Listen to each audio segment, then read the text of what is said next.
This is part 2 on how to do the head gasket and the timing chain on this 2014 Ford F-150 with the 3.7-liter engine, and the same applies for the 3.5. Lightly lubricating the cylinder walls to protect them and help the piston rings seat smoothly, while making sure the deck surface of the block stays clean and dry so the head gasket seals properly. Lubrication benefit: prevents initial dry friction during startup, protects the honing pattern, and avoids corrosion if there's a delay before firing the engine. Now, just in case you're removing the transmission, here are the bolts on top. That is one right there. And there's another one right there. And there's another one right there. And finally that one down there. Those are the 4 bolts on top of the transmission. Now you know it. Alright, got the cylinder heads back from the machine shop, and they look beautiful. The camshafts and camshaft caps, including the bolts, are installed only by hand. Nothing has been tightened. They reseated or cut all the valves according to manufacturer specs, resurfaced the heads, and checked the valve clearance. This is how the surface looks.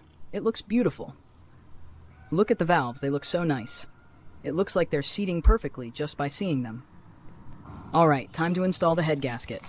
But before it goes on, make sure it's the right one, perfectly clean and ready, because one mistake here means the engine won't seal right. Inspect the new head gasket, compare it to the old one, and only remove it from the package right before installation. Handle with clean, dry hands to prevent contamination.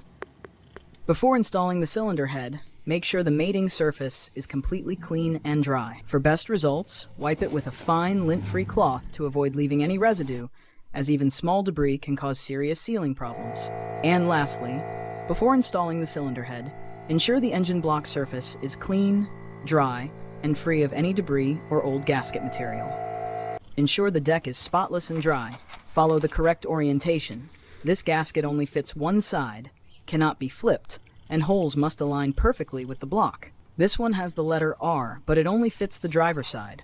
Sometimes that's due to engine orientation or aftermarket markings, but trust me, it's for the left side only, so don't get tricked or confused. Don't let the letter R fool you. It won't fit on the passenger side. These gaskets are different, not interchangeable, and must go on the correct side only. From this angle, you can see the letter R a little better. Again, don't get confused. It won't fit on the right side, even if you try flipping it over. This piece is not designed for the right side. Now install the cylinder head. Again, ensure the surface is dry and clean, so the mating surfaces will make a perfect seal.